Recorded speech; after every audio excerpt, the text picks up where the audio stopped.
he gon' rack it up. Get your game on, and he gon' bag it up. Y'all know what Mooch on, Mooch and Crap. Mooch and Crap. Mooch and Crap. Mooch and Crap. It's that time to get ready for the M&C Show. Grab your coffee or your liquor, cause we ready to roll. They talking games plus some gadgets, and you already know. Dial that number, leave them questions, and away they go. Be a pony or a bot, the truth be it don't matter. We just gamers talking games, not those drama queens matters. So let's talk about gaming, news, leaks, and reviews. This a fan show on whatever topic y'all choose. True Xbox fans, and y'all know we bleed green. Yet we got every console we can play, everything. Got that Forza, got that Halo, got that Fallout, got that Kratos, got that Zelda, got that Spidey, got that AC, got it Ike. Mooch and Crap. Mooch and Crap. Mooch and Crap. Mooch and Crap. We just talking about games, no drama. That's how we do. M&C stays a show just for the people. Nostalgia is a hell of a drug to be a fiend to. Gaming is the #1 hobby we all keen to. Mooch and Crap, bringing gaming opinions and facts. M&C is back on the map. It's the best for show, and that's that. It's M&C. It's M&C. It's Mooch and Crap. It's Mooch and Crap. M&C is back. M&C is back. It's back. It's back. And y'all already know.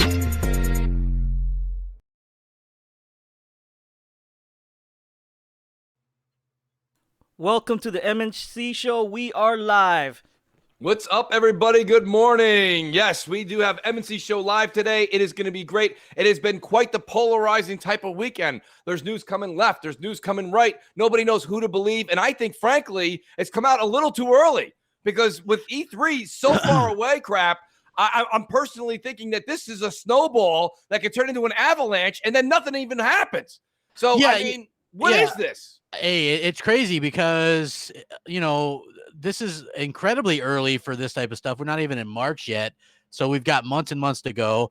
The funny thing is we're not getting any kind of denial on any of this stuff. Like somebody tried to throw a Ybarra quote at me because he put up what a rumor was. Rumor, yeah. But then he followed it up with something else. I don't believe that like, I don't know. I think he was trying to comment firstly on the whole Nintendo rumors and stuff, right? Yeah. And then I think he covered his ass a bit by talking about, the other thing, because let's be honest here, right? It's already been leaked that Ori is on one of those ratings board was coming to the Switch. So you can't say the whole thing's a rumor if it's not, right? And people feel a certain kind of way about it. And, and that's fine. But the thing that I always kind of stress about this stuff, right, is me and you, Mooch, we've talked about this for a while now, right? Like, This is probably the way they're going to go. Yep. And so this isn't like some new shocking development for me. So it's always funny when people go, are you switching, Crap? Are you guys going to switch then? Are you guys going to switch to, PlayStation? You guys going to be PlayStation guys now? And I'm like, no, look, here's the thing. We're with the current consoles. There's not going to be new consoles for almost 2 full years, right? I know technically next year. And when you say next year, it's not that far away. But when you say holiday next year, probably at the end of November, yes, and that's almost 2 full years because we're in February right now. That's so right. You basically have 2 more years. You don't even necessarily have to upgrade if you have an X, like depending on what you want to do. I don't know. We're going to see more at E3, I'm sure. But for me, it's an interesting subject. It's a very polarizing subject. People feel a certain way about it. The way I feel about it is I get called like this fanboy a lot, right? Like, oh, he takes whatever Microsoft says and loves it, and no matter what. And then when I say something from the truth, when I actually said something, right? Then all of a sudden it's like, oh, I can't believe it. He's a pony now or whatever. It's like, look, I prefer Xbox, but here's the thing: if there does come a point where Microsoft wants to publish, like fully publish, not just Game Pass, their exclusive titles, Gears, Halo, Forza, etc., on PlayStation or whatever, that really takes away any need to get an Xbox at that point, right? Like, honestly, even if the Xbox is slightly more powerful, there's still little need to that. And I remember, who was it? G-Man. Nothing but respect for that guy, but he's like, oh, what do you mean you're going to side-eye Microsoft? And I'm like, dude, because I think he misunderstood what I meant. But like, what I said was Sony and Nintendo reward their loyal consumers with great games consistently. Microsoft doesn't.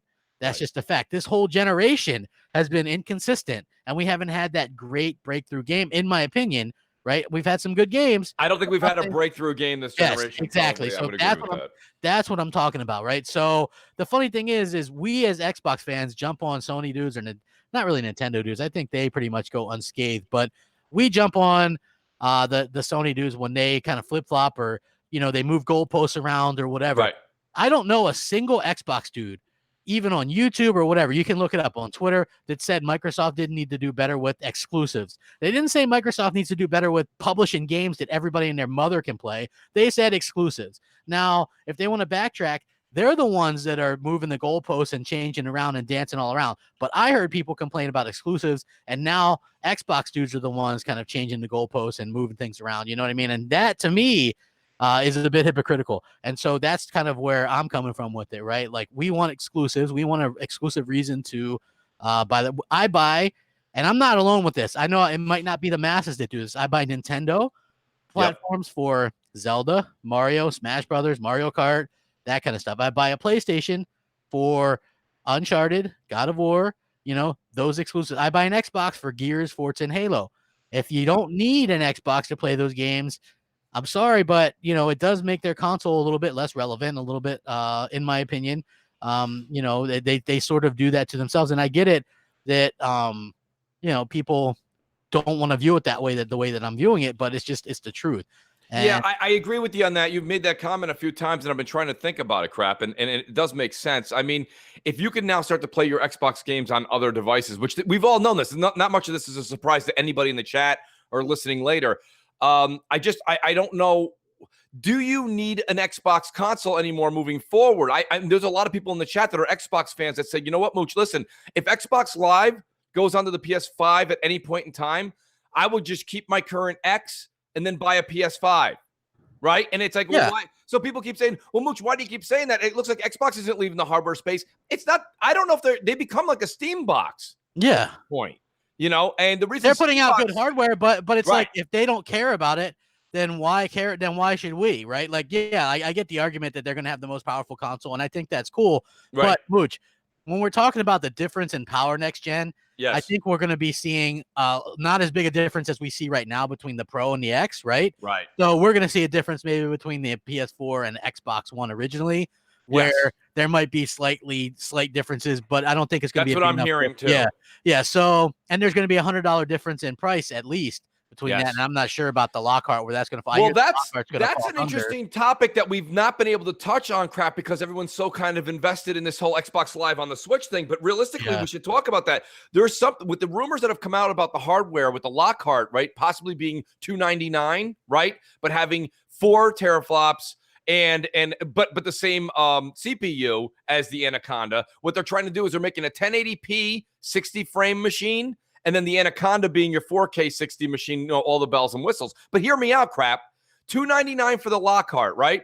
These are all rumors, folks. So please relax. $299 for the Lockhart, and then we're hearing $499 for the Anaconda. Now, hear me out. PS5 comes in, like Crap just said, does just a little bit less. Does a little bit less than what the Anaconda can do. Not necessarily something you may even see with the human eye, okay? And they're coming in at $399. Personally, when everybody's saying Xbox is going to kill it here, I'm scratching my head saying, wait a minute. People say this all the time, right? You go to restaurants, sometimes there's a steak on the menu that thing's about $65. Then you see one that's chuck eye steak, it's $8. But then there's that sweet one out there for $19.99. You're like, that's the price. I wanted a sweet, right? And so PS5 is hitting that $399 threshold, and people have been proven to say that $399 is the sweet spot. The question is, Crap, is the public going to get confused with all the SKUs out by Xbox? Okay, because they're going to have a Maverick, a Lockhart, a Mooch, a Crap. I think the Maverick. To be honest, I think that Maverick is bunk. I think that's wires crossed. I don't think that's accurate. I remember I called that months ago. So if it does turn out, I can have my Crap was right shirt out there. I said it didn't make sense. And remember, it was like supposed to come out way at the beginning of this year. Yeah, and we're going into March. We're going into March now. Yeah. Yeah. I don't know that they're going to announce, like how many SKUs do you need? It's confused. I agree with that wholeheartedly. Especially if you're not going to retire your Xbox One X or maybe even the S, who knows, right? Like, If Right. they're still going along, then how many different SKUs do you need? I think that gets very confusing. Free Jack says Xbox becoming a third-party publisher on PS4 is nothing but fanboy talk. They are publishing on xCloud for all the endpoints, including consoles. It's still putting their games day and date on the competing platforms, right?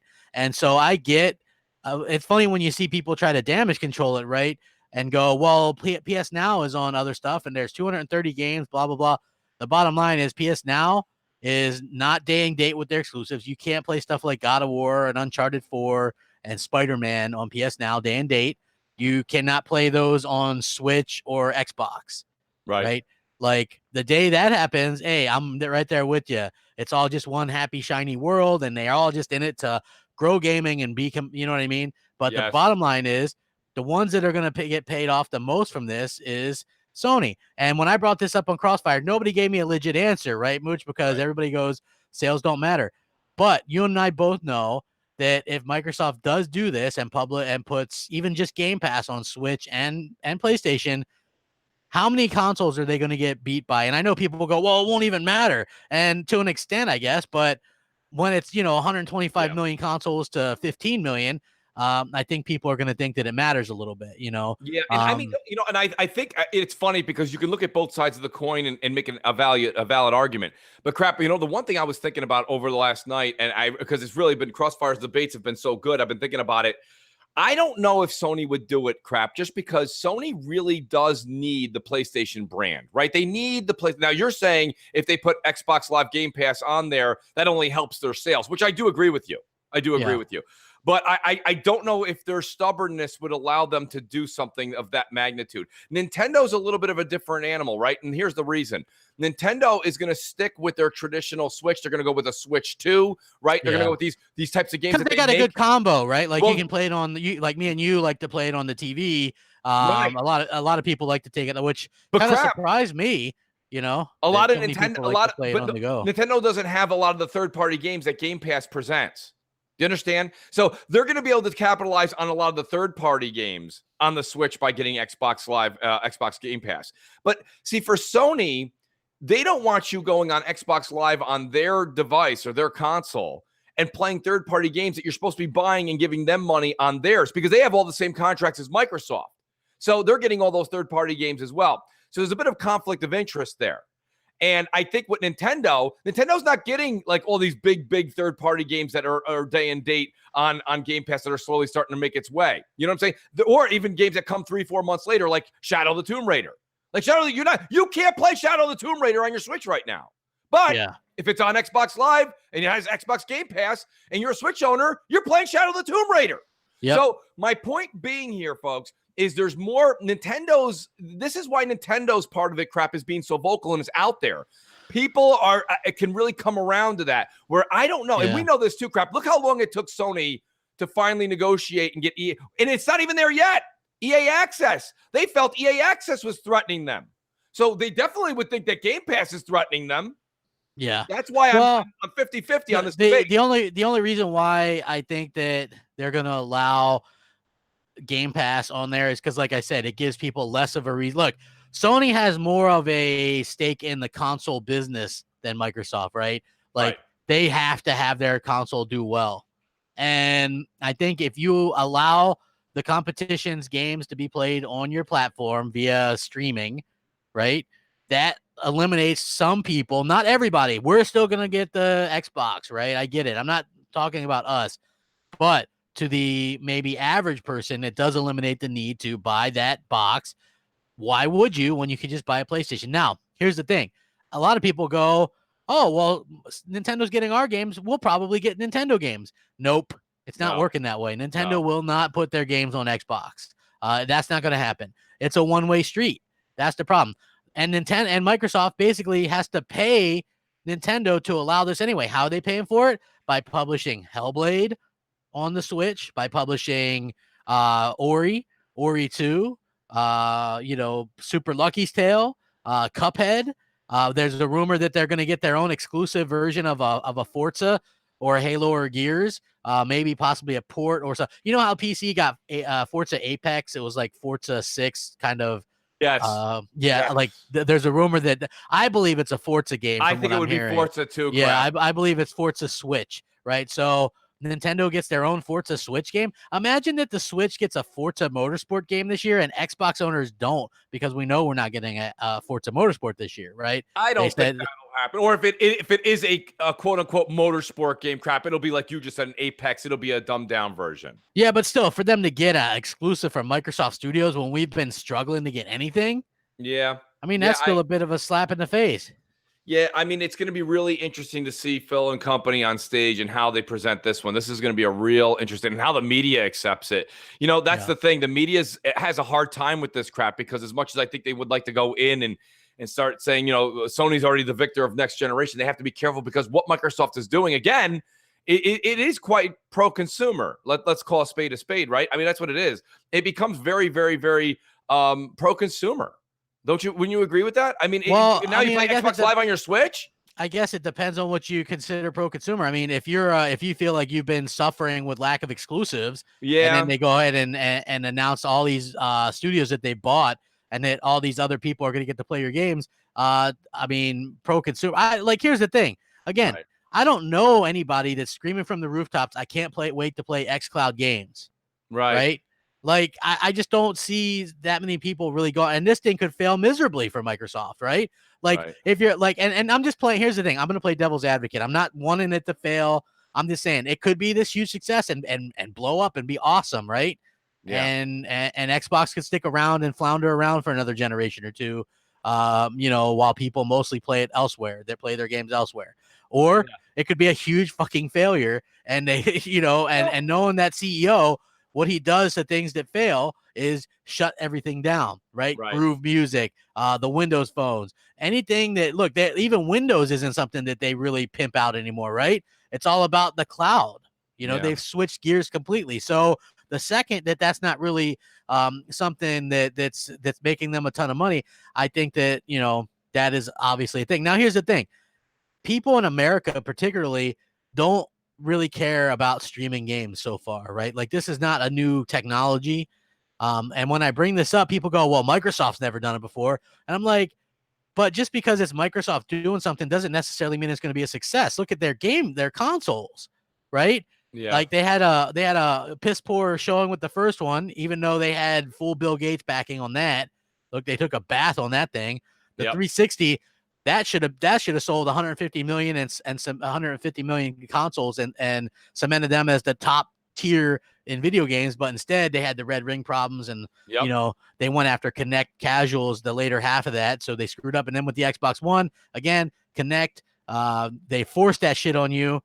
You know what I mean? So and DRM, and so they screwed themselves, really. So they can't even do that right. I agree. So, and people just expect them to go in there and just because they're Microsoft and say, oh, well, we can stream.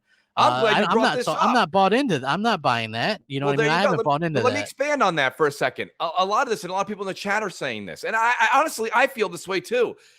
We have a report. We have somebody who saw something or said something or heard something. You know, this is many, many months before E3.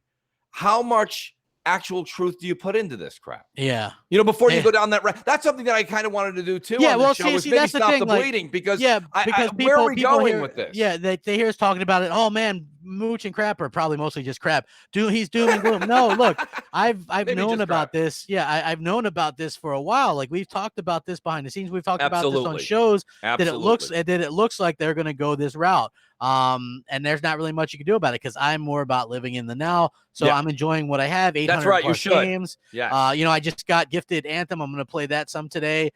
You know, so I'm very happy with the stuff that's there. I just, as a consumer, know that I buy each of these consoles for the specific exclusive experiences that you can have on them. That's me. I know I'm not alone in that, right? Right. So, you know, for me personally, that's just how I feel about it. You know, maybe 5G will come out and you can stream those games, and you won't need I don't know. Like, for me right now, streaming's not really an option. So, you know, I'm going to need a little bit of everything. Plus, but here's the thing. Sony, for me anyway, you know, they're pushing stuff like VR and stuff. And for all Microsoft's, Xbox's PC's Xbox, they sure do have a lot of shit that is only on PC. VR, For one, Gears Tactics. Remember, we were supposed to get some announcements that maybe Yes. those would come to Xbox. Well, to me, those don't do a hill of beans if they come to Xbox without controller support. Because I'm not hooking up a damn mouse and keyboard to play that shit. If I wanted to play mouse and keyboard shit, I play shitty mouse and keyboard games on a shitty PC, right? Yeah. Like, I care not for that. I want them to cater to me as a console gamer. You can Yes. play a tactical shooter and tactical games with a controller. They sure as hell cater to the PC crowd with all of our games. They're building them from the ground up, right? Right. Halo. How many times do we hear Halo and Gears are going to be built from the ground up to run on PCs? They're getting the top of the top, right? How come they haven't said that about the Xbox yet, right? What, are we not getting the top of the top? Like, you know what I mean? Like, holy shit.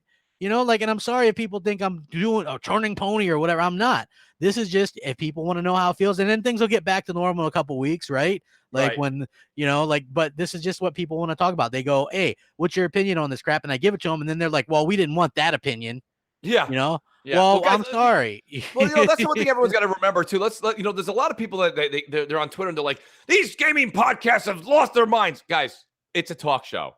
There's a lot of people that write us all the time. They're like, thank God you guys do the show. I work, I travel, I do this and that. I like to listen to the show. Guys, we have to talk for 2 hours.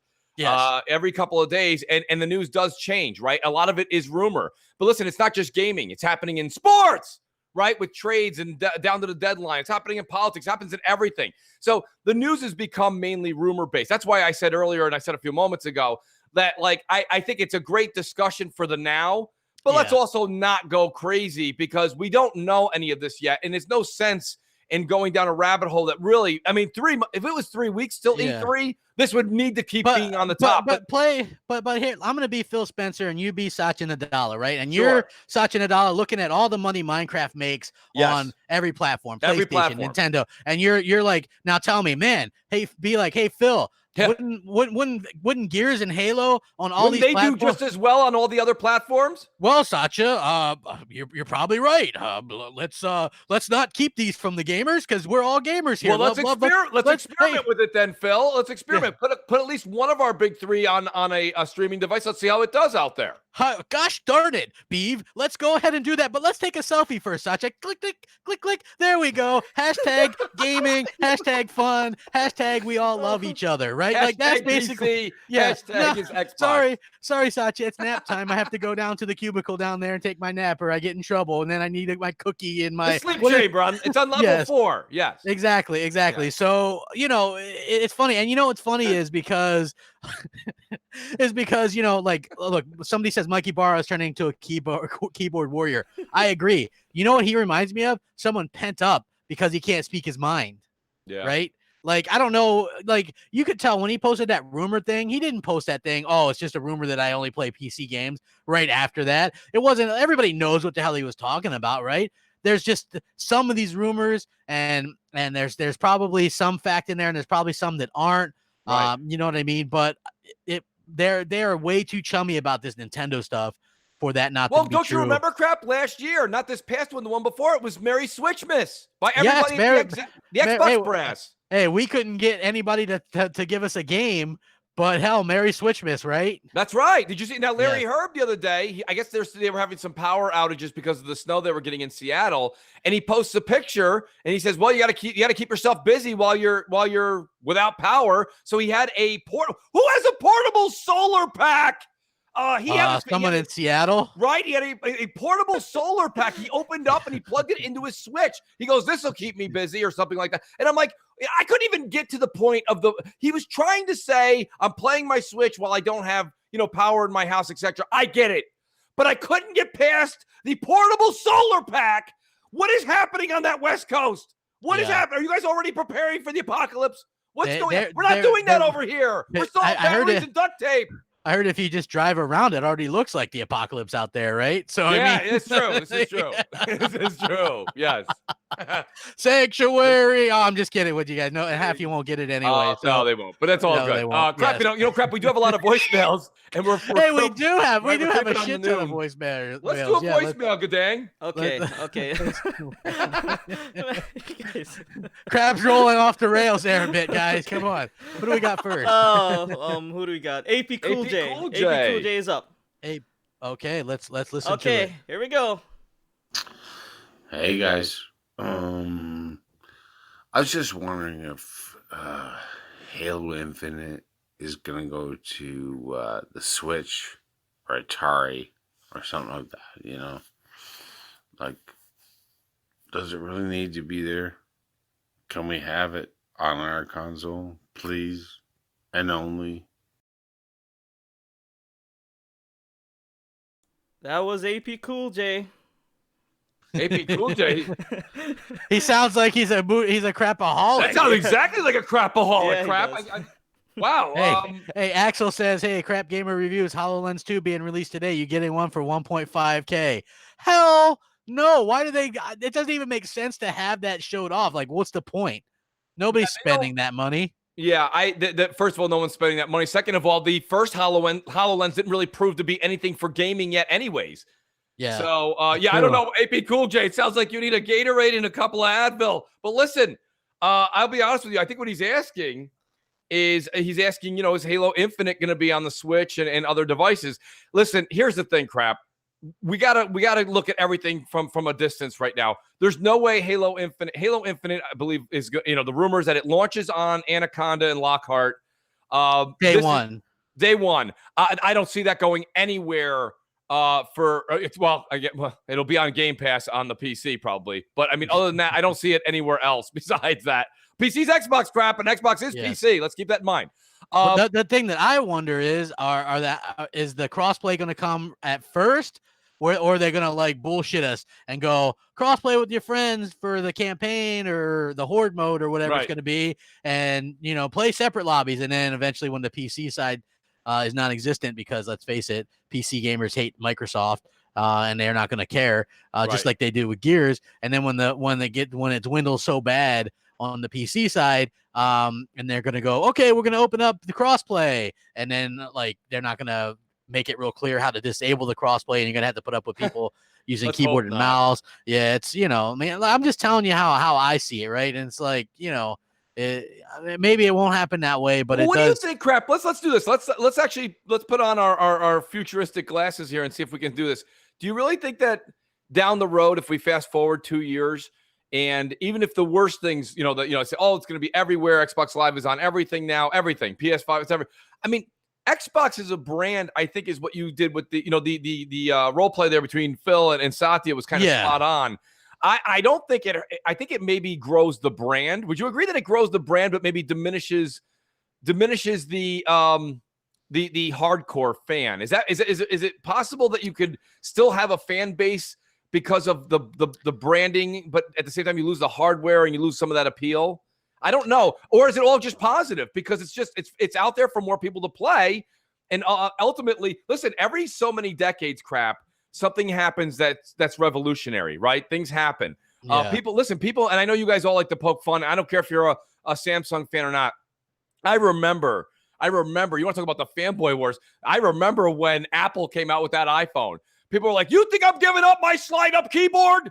You take your glass sheet, iPhone, and stick it. I'm never buying an iPhone. I want my keyboard that slides up. And people were just they were relentless on saying that wouldn't work. Right. My point being, Crap, here to fast forward to today is people thought that the iPhone and the fact that that would break every time you drop it. It would crack your screen. People aren't going to go for that. You think people are going to pay $600 every time they drop their phone? So we went from all those ridiculous conversations to where we are today, where everybody does that.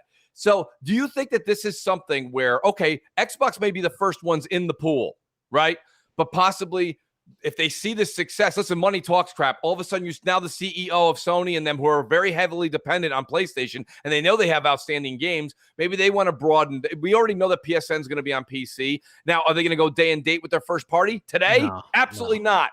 But are they a year and a half from now when they see the money Microsoft's making? Maybe. Well, if Microsoft makes money from it, that's a big if. Like, I don't really see people clamoring, like I said, to go do that. It seems like the best option is still going to be like the hardware or whatever. And I'm sure Phil's going to play it off by saying, this is really for people in these other countries or whatever. But these other countries, I don't think have the internet to run these to begin with, right? Or you know what I'm saying? Like, I'm not sure that people want to play Witcher 3 on their phone. You know, like I just don't think that people have that time, or, you know, just, hey, let's stare at this little tiny screen for hours on end.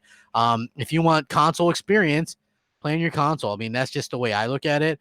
There's never a time, and I'm not, I realize I don't speak for everybody. I can only speak for myself, but there's never a time where I'm like, man, I wish I had, you know, a way to play a console quality game while I'm doing this. You know what I mean? It's like, if I'm at home and I have some free time, I'll game. Otherwise, you know, I'm doing something else. You know, so I do think that there is some space there to grow the gaming, but I don't think it's the 2 billion, just because that's the number that they're throwing out. I don't think it's anywhere close to that. Yeah, I have a different concern than you, Crap. My concern is still before this news even broke. It has nothing to do with the Xbox Live everywhere and the Nintendo Switch and the PS5. None of that, actually. My biggest concern still is we know that Microsoft went out and bought 7 respected companies. But I've always had an issue with their leadership there and how that they overlook the quality of their games. As we always say, we know Sony does it, right? We know Nintendo does it with their golden seal of approval. And I haven't seen that this generation with Microsoft. And I'm enjoying Crackdown 3 more than anybody else. So, and the single player, I might add. I've said this day one. Crackdown is a single player based game. Why they even went with that multiplayer and why they didn't remove it when they knew it was going to be like this, because they dragged it down. The single player is exquisite. You should play it. It's a lot of fun. That being said, they still don't have their thumb on the pulse. All right. They don't have their finger on the pulse.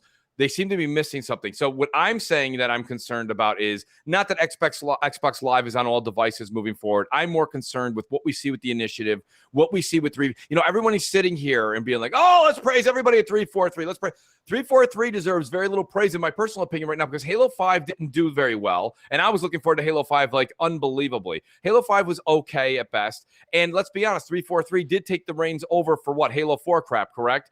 And I thought Halo 4 was done very well. Okay, it was. But realistically speaking, Halo 4 also, if you ask all the true hardcore Halo fans, they still have 1, 2, and 3 ahead of 4.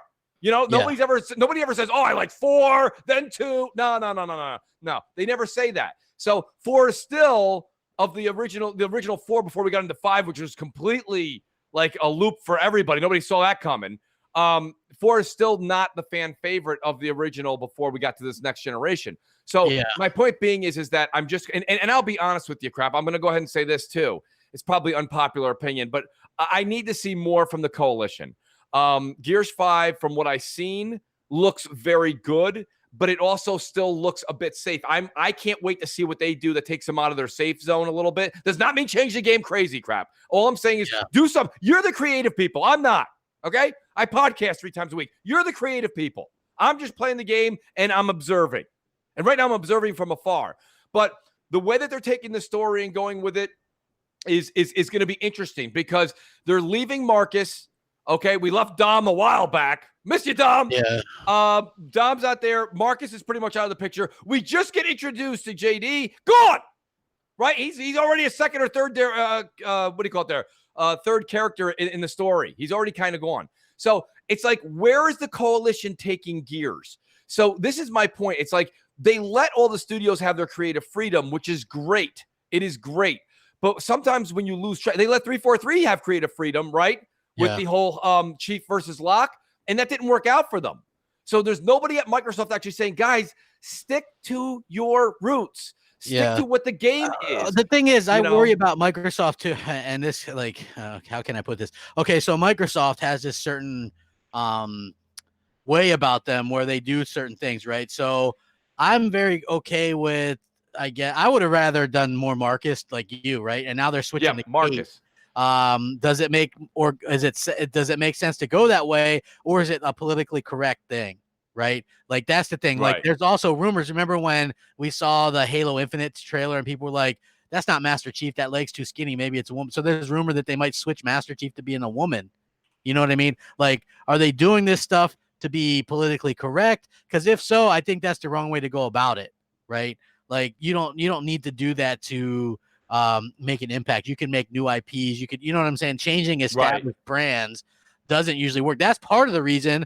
And I'll leave it at that Halo 5, the campaign failed the way it did, because they tried to shoehorn a bunch of stuff in there that was already an established canon and already an established situation. Yeah. And people wanted to just play Master Chief. Like, let the people play as Master Chief. Like, Christ. Right. You know what I mean? Well, that same thing goes for me. with like Nathan Drake, right? Like I did play Lost Legacy, okay, which was the DLC to Uncharted 4. But like Uncharted is the adventures of Nathan Drake and his kind of dad figure, but Indiana Jones co-part Sully. Yeah. And they have a couple of other third, fourth, fifth party kind of people that are in there that are play a decent role. But realistically, it's about Nathan Drake and Sully. And they kind of shoehorned in his brother there in the fourth one, which that's fine.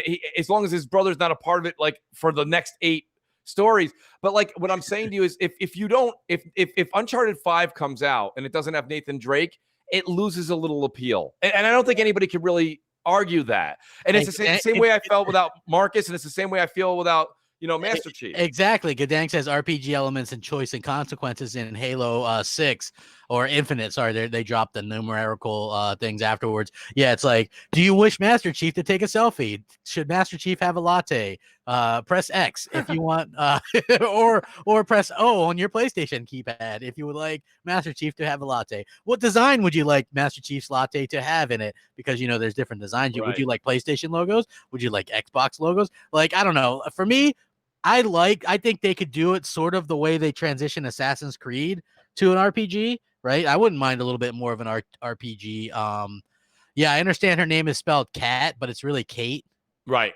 That's how you pronounce it. Right. So and like I said, don't get me wrong. They're the creative people. It could rock. I'm not hating on it. I'm just saying to you that like when you go to see your favorite movie, JD's part. No, I wasn't. That was my point. I didn't even like what they did for JD. I didn't like James's role either. They made him like that. That's not the spawn of Marcus. So my whole thing is just that it is. I'm saying, but it didn't feel like it. Like Marcus was badass. Yeah. James was kind of like maybe we shouldn't go. Hey, there's DB bots. We'll see. Yeah. Oh, I guess we'll go this way. I agree 100% though. Hey, hit the like button. 360 watching.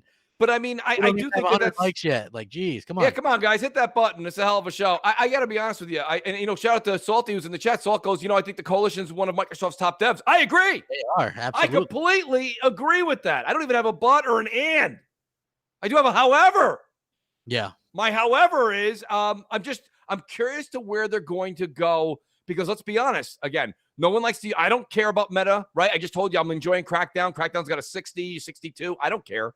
But Gears 4 was the lowest scored meta for any of the Gears games, except for Judgment. Yeah. Which Judgment is kind of like 6 or whatever. So yeah. Yeah. So I mean, my point being is that and that's the Coalition. So I think the Coalition went in, did something safe for Gears 4, kind of got their feet planted again. And now it's like, okay, let's see what you got. Yeah. They had to prove that they could do it. You know what I mean? Absolutely. And they did. Yeah. So now what I'm saying to you is, okay, you take that ice luge with a sail on it.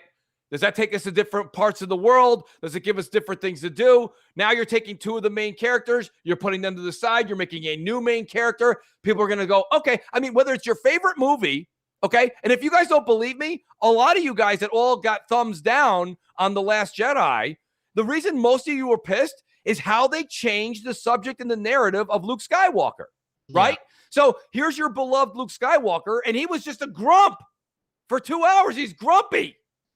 I mean, you know how bad we all wanted one of those lightsabers? And Ray hands him the lightsaber, he throws it over his shoulder. I'm like, no, I would have dove after it. What are you doing? You don't want it. If you don't want it, I'll take it. Like, exactly.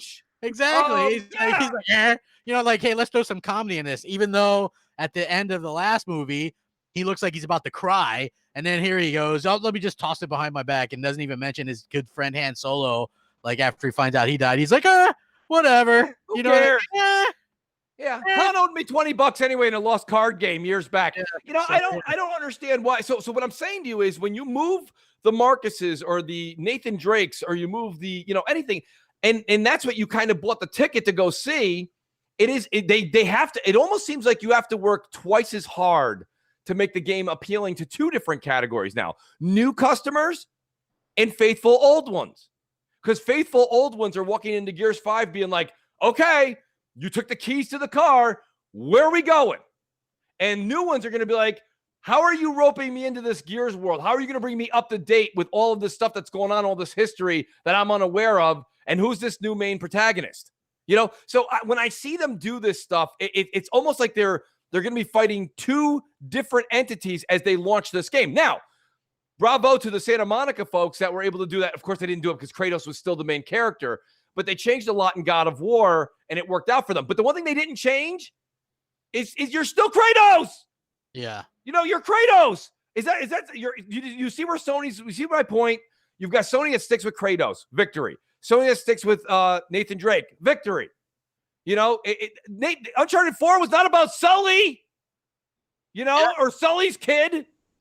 You know, that's my whole thing is I always wonder about Microsoft leadership. Sully!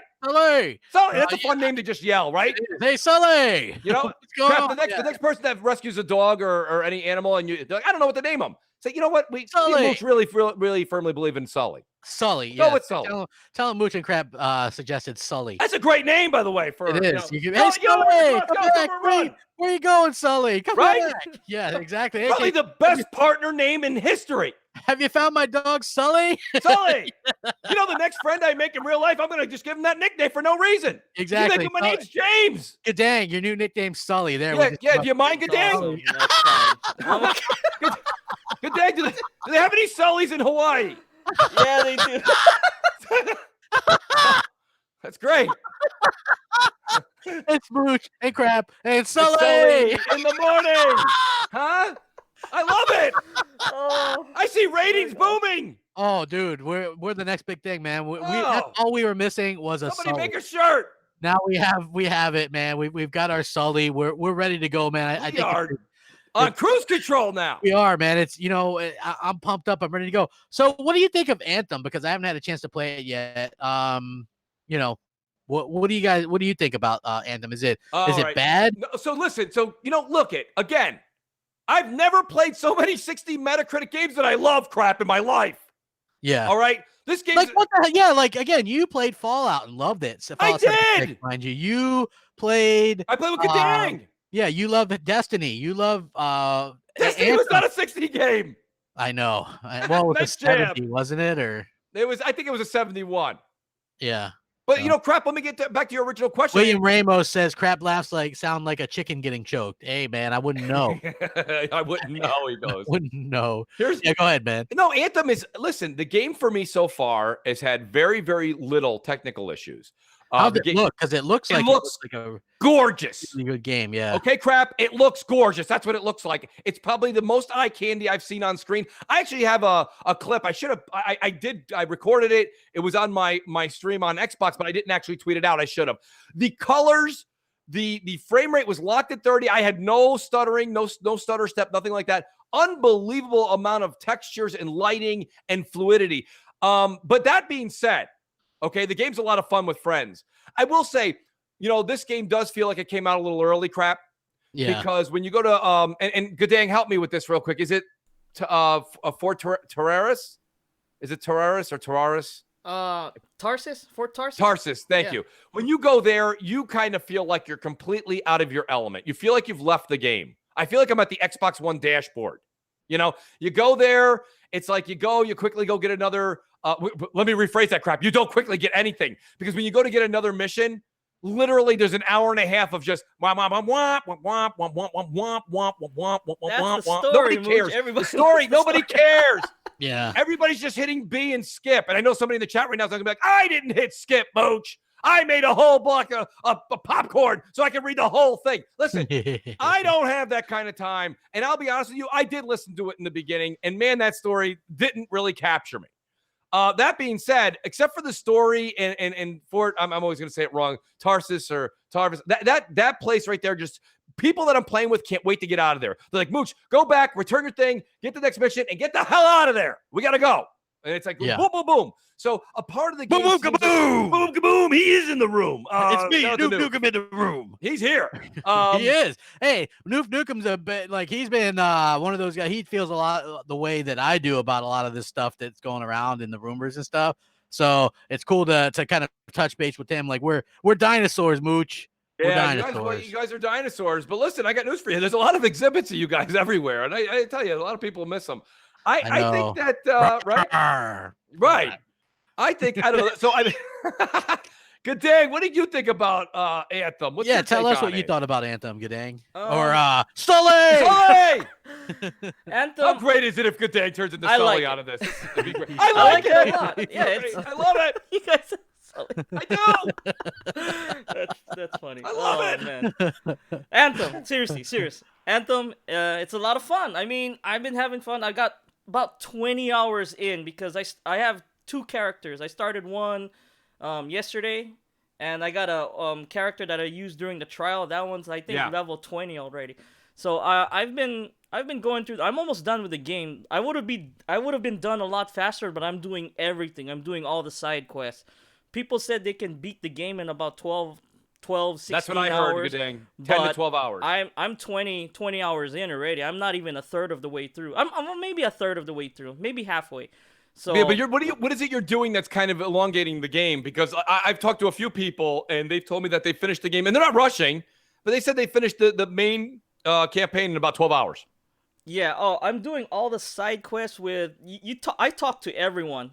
In Fort Tarsis. Plus, I do a lot of free play. I do a lot of gathering materials because once you get to the higher levels, a lot of the materials you're gonna need to craft your items to get, to raise your level, to raise that kind of like the light level in Destiny. You gotta raise that number all the way up, and you're gonna need a lot of those materials later on in the game because they use a lot, especially if you start crafting epic and the legendary items. They do use up a lot of items, so.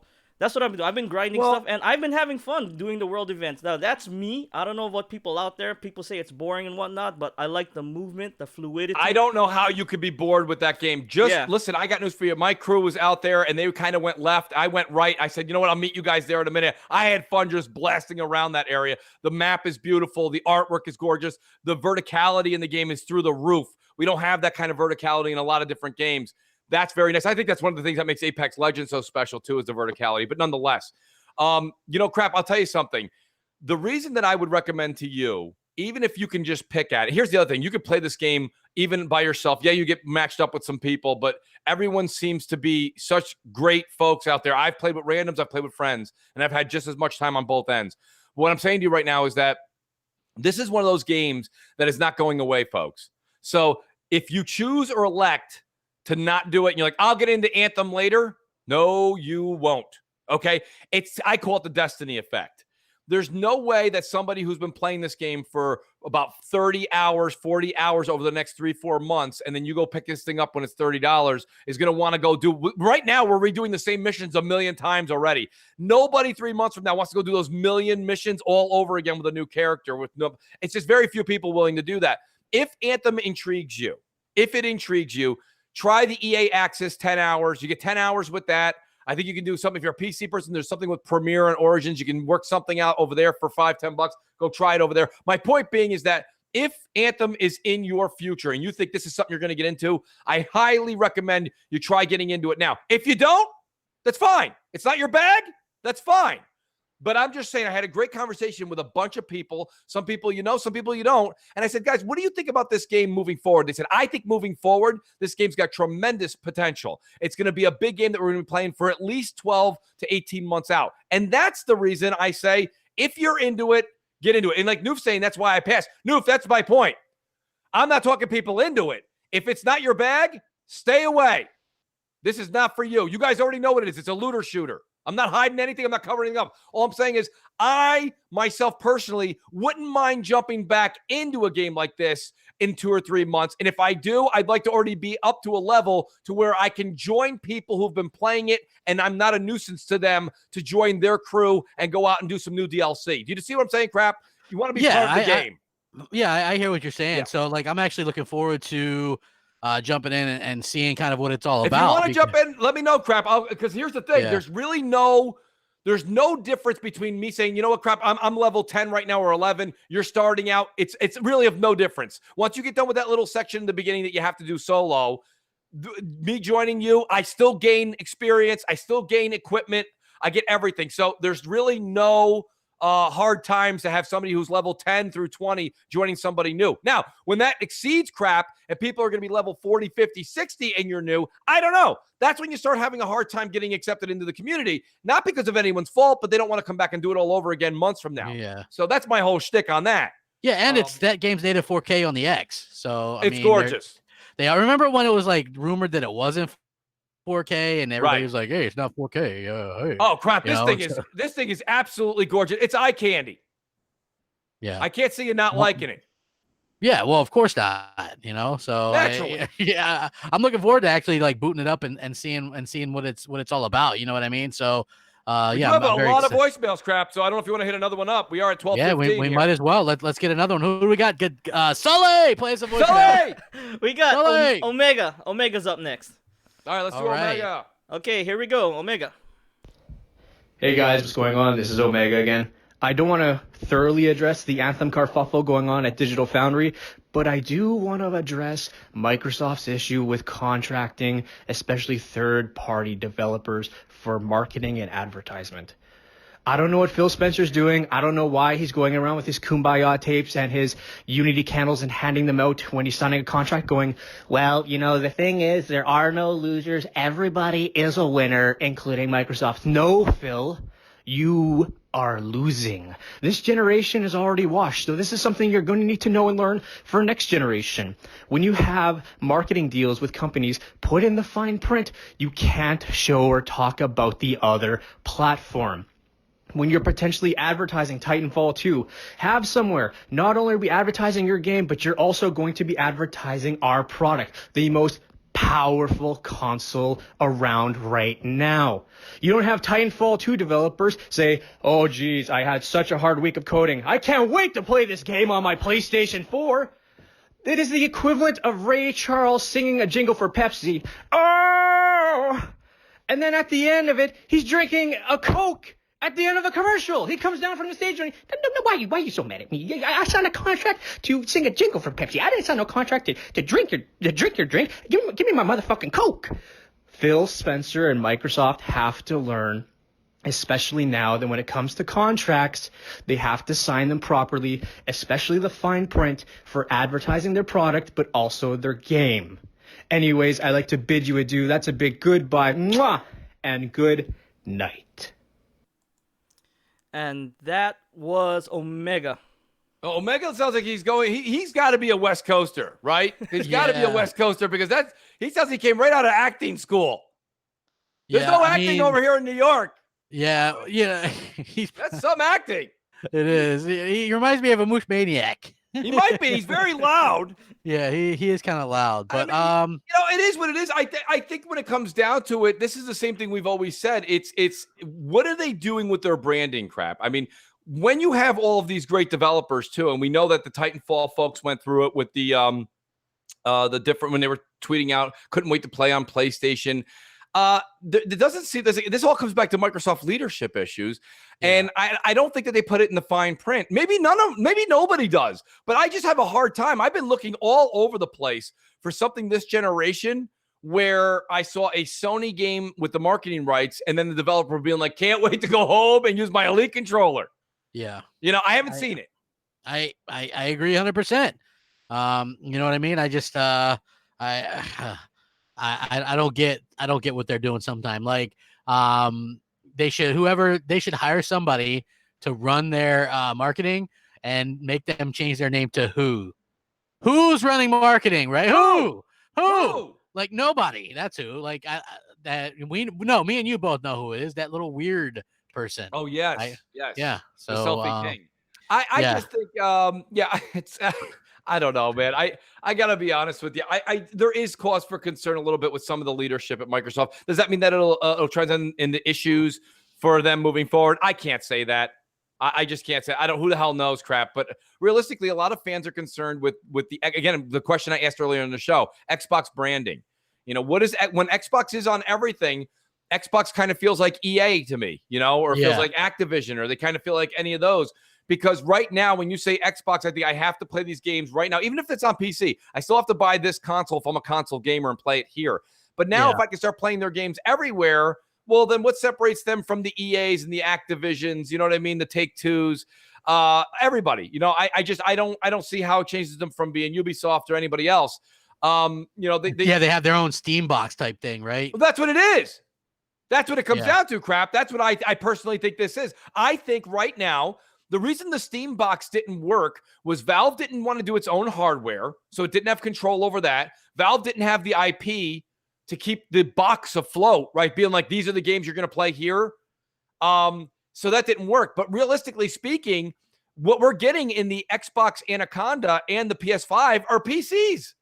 They're PCs. They're becoming more and more PC. Like, hell, they just added more modding to more Xbox One games, right? Like, so there you go. And that's just my point. So all you're really buying with next generation is you're buying Sony and Microsoft. I don't know Steam a single box. person that mods an Xbox One games, though. Do you? I do not. Unless, actually, you know what? Believe it or not, Gadang might have tried it, but I don't know. Gadang, do you mod your games, Gadang? Only the Fallout 4 and the Skyrim. Though I played with those a lot, but that's about it. I mean, I know you've messed with them, yeah, but I don't think a lot of people use them. Because once you do that crap, you deactivate achievements. Yeah, you do. And I think there's other repercussions to when you do that. Listen, there's no difference between that and saying I enjoyed playing with I mean, I'm stretching here, folks, a little bit, but like the Game Genie when we were all younger, right? People would pop the Game Genie on, and then they would be able to go from 3 lives in a game to either infinite or 99, or you always started with Fire Mario or whatever the case may be. There was different ways to kind of get around it, but there was no achievements or trophies back then. So it was really, and don't forget, it was also it was you and the game. It was you and the game. That's changed so much now. Now it's you and the earth. You and the earth. And that's quite a drastic change. Yeah. So, I agree. It's a good point, and I'll be honest with you. It is going to be quite the show we're going to see this E3 crap. I got to tell you something. Talk about all attention. I'll be looking at this one. Dude, everybody's going to have their eyes on Xbox this E3 for a lot of reasons. Obviously, they're the only ones there that do traditional out of the big 3. But how are they going to end that show? Do they go, and you're going to be able to get these games day and date on Game Pass on PS4 and Switch, right? Like, how would that go over? Like, to me, crickets. Right, I don't think anybody's going to cheer that. To be I certainly wouldn't end with that. I think that they were going to kind of sneak that in between the Minecraft update. Right when everybody leaves, right? Everybody's on go a get break. Their drinks. Yeah, because let's be honest, crap. Even if they are bringing Xbox Live over to the Switch, we've already discussed this, right? This isn't a Mooch rumor by no means. I'm just reading what I'm seeing in print. Yeah, people are saying that you're going to see like Ori and you're going to see Cuphead. I mean, listen, if Ori and Cuphead are beloved Xbox titles to you guys, that's I mean, boy, we're really grabbing on to straws here now. Those are great games. They're great games and talented developers. But like, you know, that's like a Resogun coming over to Xbox. You think PlayStation fans are really that mad?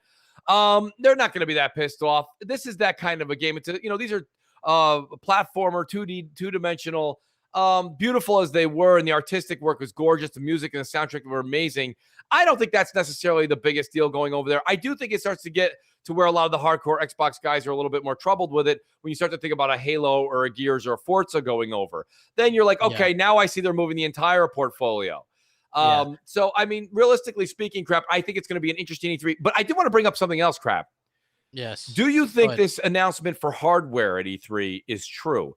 The reason I say the only way it is true is if Sony's truly planning to release the PS5 in March. I think if the Sony PS5 comes out in November of 2020, okay, I don't know if Microsoft needs to do it. Why do they need to talk about it 18 months in advance? They can do their own show next year. I think that they're just trying to be forthright with everybody. Okay. Right? And let's face it, what's it matter if they talk about hardware, since, like I've stated before, they don't really give a shit if you buy their hardware or not. They're already down to, what, 100K in January for Xbox sales. They're already waning. So I don't think they care. Well, I can see that point. I'm going to go a shout out real quick to, I believe it's Eater in the chat. He says he's a brand new Patreon member. Love the show, guys. Was listening for a while. Next gen, I think I'm just going to get one console. I can't support all 3. Also, just go with Game Pass for Xbox games. You know, I can't blame that's a good thing, man. I mean, look, yeah, exactly. I can't either. That's I think that's actually a smart thing, right? That's a very smart thing to do, because, and that's what I thought, right? So Game Pass originally, like I wasn't really super psyched about it. And I was like, well, maybe this will lead to more sales because people will switch back to Xbox and you'll have an instant library of games, right? Like there's over 150 games in there. And the exclusives are day one. Well, now there's not exclusive. Happens like you can't even, what do you even call them, Mooch? I don't know. Sure, shit aren't exclusives. They're just Microsoft published games. I don't know. Microsoft first party games. Yeah, I mean they're not. They're Right? obviously. I mean you can make a case for console exclusives still having some weight to it, right? Like even Sony console exclusive. Like we see that, right? So yeah, G-Man says, is anyone surprised that January numbers are so low though?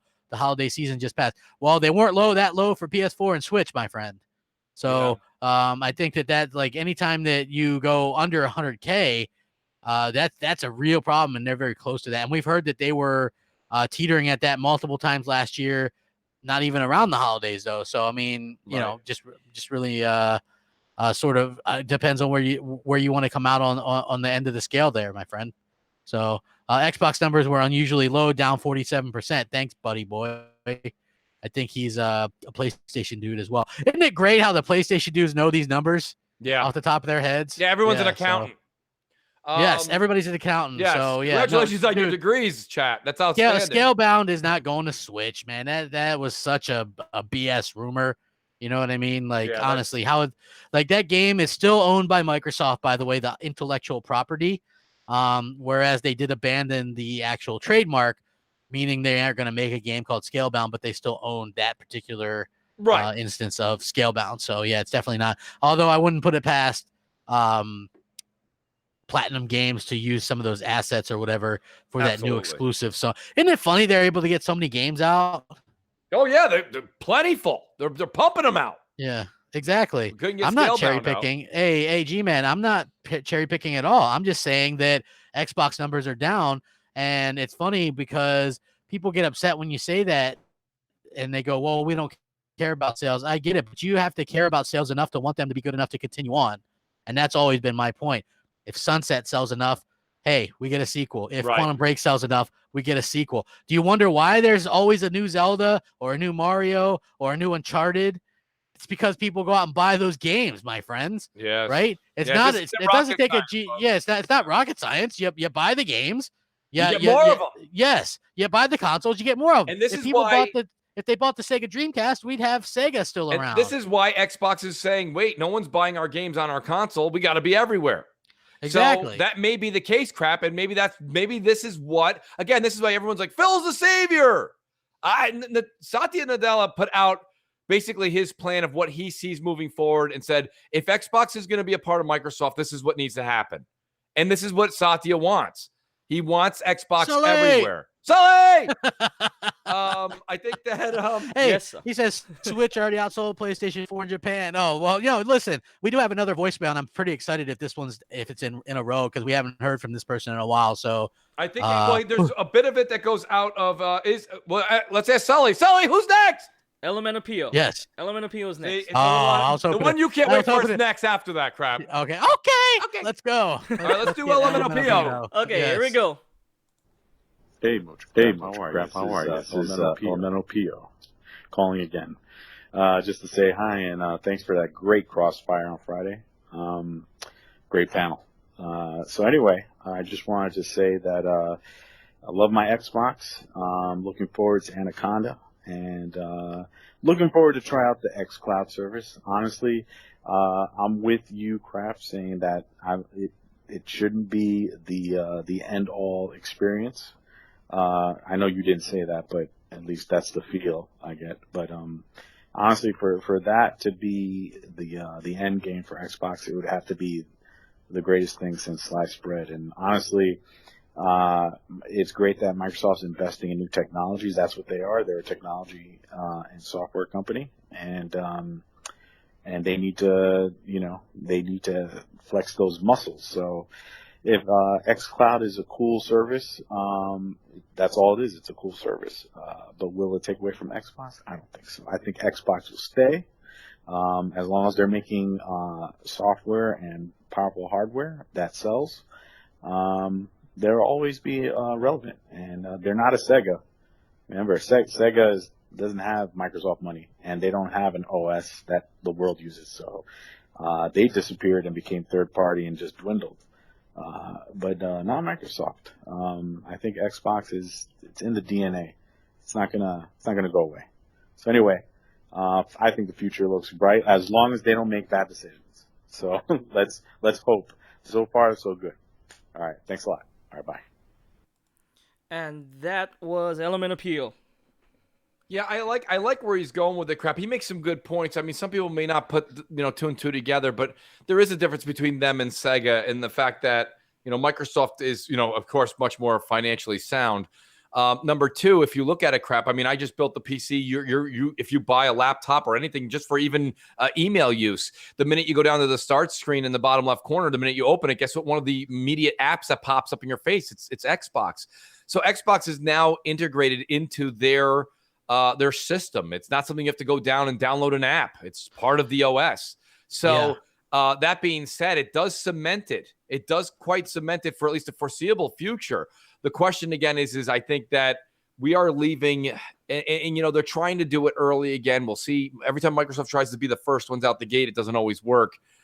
They're trying to be one of the first ones to say you don't necessarily need this particular console to play our games. Nintendo hasn't done that yet, and Sony hasn't. Yes, you can play PS Now on the PC, but it's not quite what we're talking about that Microsoft's plans are the next 18 months. So I'm with LMNOPO a little bit in the fact that I think the Xbox brand is safe and sound. I really do. I think it's what me and you did with that role play and saying that you have Phil and Satya. Okay, that's the exchange that kind of went on. They want their games everywhere. That's where they're seeing their money. So I think he makes a good point. Did you pick anything up positive or not so positive from LMNOPO? Well, I don't know. I pretty much agree with you. I do think that I kind of like what he had to say. I just don't think that it's I don't really know 100% where I stand on all that yet. You know what I mean? Like I liked what he had to say and I've kind of spoken my piece a little bit about this. I don't know, Yeah, no, you have no crap. You've been very, very forward about it. And I'll be honest with you. I think, what I really appreciate about what you've done over the past week is I think that you've really put forget your feelings. You've put the hypothesis that Microsoft has made onto a pedestal and you shine some light on it and you said, listen, this is the way it can go. It can go down this road or it can go down that way. The problem is that Microsoft is in a position right now, technologically and financially, crap, that if they pave a road, okay, notice what I said, they pave a road. If they pave a road, we have no other choice but then to drive down it or to never go down it again. So the point of the matter is that if people still like the Xbox platform and like Xbox Live, they are providing hardware. They're giving us the games that we want. They are investing into the future. Most of us are going to say, hey, guess what? Let's put the seatbelt on. Let's go down this road and see what they got, And I think that that's a positive thing. I know that's a lot of that's just wishful thinking and all that, but realistically, it's out of our hands at this point, and we're just along for the ride. So yes, exactly. Okay, let me ask you something, because somebody goes in the chat, he goes, I think Microsoft has cut the bullshit. Let's face it. What stops any of the big three from putting their games on other consoles is brand loyalty. Nintendo would make tons more money putting their games on other consoles, right? Here's the thing. I 100% would never buy a Nintendo console if I could play those Nintendo games on a PlayStation or Xbox. Never, right? They put out, I never play my Switch handheld, so I would much rather play it in a more powerful way on with Xbox Live or PlayStation Network. You know what I mean? Yeah. I would never, if Nintendo put their games on other consoles, their hardware would be dead. That's an interesting point. Exactly. The reason why we have 3 consoles that allow each other's games on each consoles, you'd be down to 1, and it would be PlayStation, because people have that brand loyalty mostly for PlayStation over everything else. You know what I mean? So you've got to have exclusive content and exclusive experiences. You've got to. There's a reason, Mooch.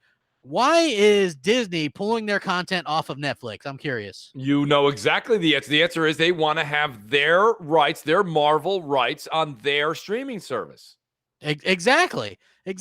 Because you create your own content. Now, if you could watch Stranger Things on Hulu, And maybe that's the one. That's one. Literally, the only things that I watch on Netflix is like Stranger Things and one or two other shows. If I could get those on Hulu, guess who's cutting their Netflix membership? Right. Me. That's right. That's right. But exactly. But here's the difference. Here's the only difference. I'm going to throw a wrench in the cog here. The difference here, Crap, is that, what if I said to you, let's use your example. Stranger Things is now on Hulu, right? But you still got to pay. Now you can have Hulu, but you got to pay, $10 a month to Netflix still to watch it on Hulu. Because you still have to pay for Xbox Live.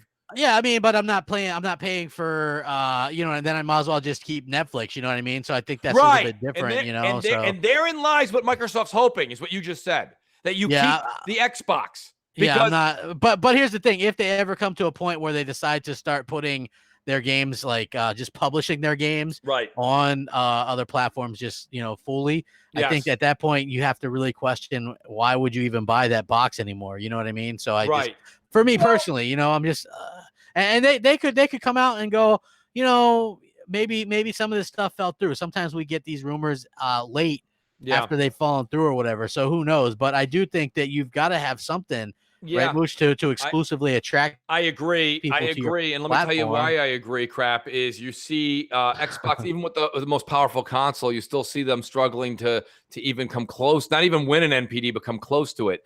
And because they have their first party games day and date on Game Pass and day and date on PC, there's been less of a reason to buy an Xbox, right? Yeah. And listen, I know that and there's nobody probably further from a PC gamer than Crap, but Crap, the main reason is if this is the road they're paving, this is what people are doing. People are saying, I'll go buy the affordable PC that I can, either pre-built or build it myself, okay? I'll get Game Pass and play all my Xbox games there, and then I'll pick up a PS5. And Microsoft will go, okay. You're not even going to get a come back. Victor Allstein says, but Crap, Xbox brand will still be exclusive, just not to a console. Dude, you're talking about an app, which, to be honest with you, and I can look this back up, Phil Spencer flat out said that Xbox would never just be an app. So did he lie? Yeah. I mean, you have to call these out. You have to call them out and call a spade a spade, man. If they're like, I don't want Xbox to be an app. I think we're still, I don't know if we'll ever be able to play games strictly just by streaming. I think you'll always need something, but I'm sure that there's a lot of people in the industry that would love to go that way because they want you to pay $60 without having to print physical discs and pay all that. And you know what I mean? Like they want to do it that way. Will it go? I think it's up to the people. Remember, I can remember some people's argument when the Xbox One was originally announced. Remember, with all the DRM and you can't really trade in the games and all that kind of stuff. And people go, well, that's the future. We just got to accept it. And people didn't accept it in mass, and they forced Microsoft to change direction, right? So at the end of the day, us as people always have a choice, no matter what. Not just in gaming, because gaming's just silly, stupid stuff. But in life, you always have choices that you can make, and you're never honestly forced to do anything. As people, we can rise up, and we're consumers. They cater to us. If we don't want to stream games as our only way, then we don't have to. If we think that we deserve, exclusive content, then you have to let them know. You know? Well, shout out to Guy Gamer, who's an awesome dude, good friend of mine. He does streaming. He's a PC guy. He plays on everything, but he says Nintendo always profits on hardware. Microsoft and Sony less so. Makes sense to focus on Game Pass. Guy, I got to be honest with you. I think you're right on that. I think Microsoft sees that too, and that may be the case here. But are they just trying to future-proof themselves? Because realistically speaking, by having games go day and date to the PC, and now possibly this future rumor, which, like I say, I think after this weekend, Crap, unless we get more evidence, almost something I want to stay away from for a while, because we don't know much more about it yet. And really, 3 months before E3, this could really turn into this could go from a snowball to an avalanche. Yeah, well, here's funny, because Victor Alistine says, hey, then Crap, how do they combat Amazon, Google, Apple, and Verizon? To the best of my knowledge, those guys aren't even players. Not yet. I mean, there could be rumors, but to be honest with you, Amazon has already released a console that allowed you to play stuff like NBA 2K and stream stuff like that. You know what I mean? And if Google does, these guys don't have studios. These guys don't have install bases. These guys don't have much of anything. Right. It's very difficult to break into the gaming market. right? Well, And listen, I get that exclusives work, and if you guys don't believe me, don't go buy all the old school stuff. do. Look, No, they do. But crap, look at Epic. Look at the Epic Yeah. Game Store. Exactly. Working hand over fist. Hey, Victor again says, "Crap, we are going to evolve you from a dinosaur to a modern man." Let me tell you this right now: Microsoft is going to get their asses kicked next generation. We thought this generation was bad. Microsoft's going to be selling offices, and Phil Spencer's going to be doing hanging a sign on them saying "Punch me for $5" because they're going to lose so much damn money on their Xbox brand. Who knows if it'll even last? Right? I can't imagine their CEO sticking around long when you're not selling any consoles because you're putting your shit on everything, right? Like it might work for your Windows, right? Because we all need that. But when it comes to video games, Microsoft hasn't done enough to prove to people that they can consistently put out exclusive content to even warrant getting Game Pass. I don't care on PlayStation or Switch, right? They haven't consistently put out good enough games this generation or proven that they can. And a handful of those studios that they picked up are not great studios. In Exile, who want like more State of Decay? Sorry, Sully. I know you love that game. But you know, these are not great studios. I'm sorry.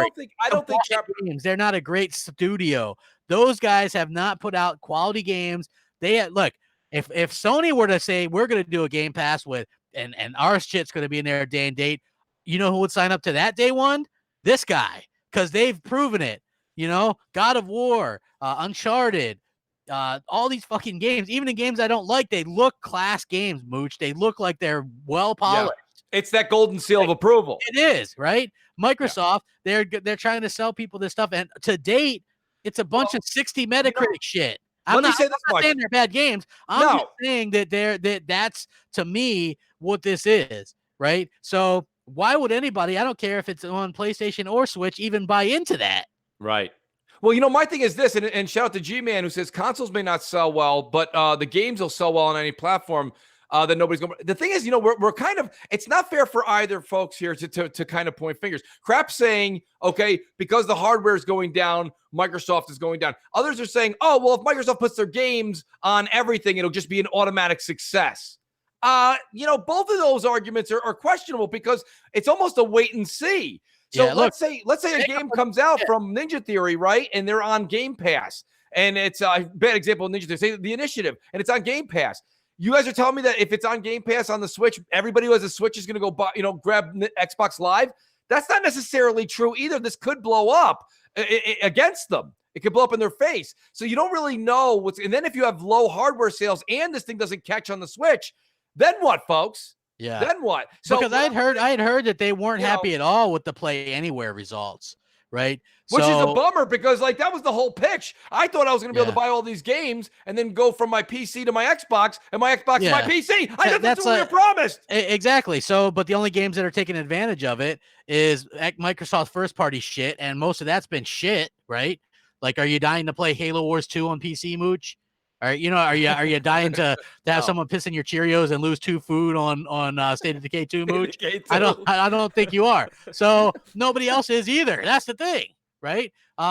So you have to wonder now again, if Nintendo Johnny let the dog out in the vegetable patch. We're out of vegetables. We're out of food. Get back here. Pick up the vegetables. Should we exile this person? They just let off all of our fireworks at one time, and now our guns don't work. They're jammed, and there's a horde heading this way. Holy shit! The old sheriff that was sitting there doesn't want to stand up and actually do a task, even though I'm the creator of the game. I told him to get up. He won't get up.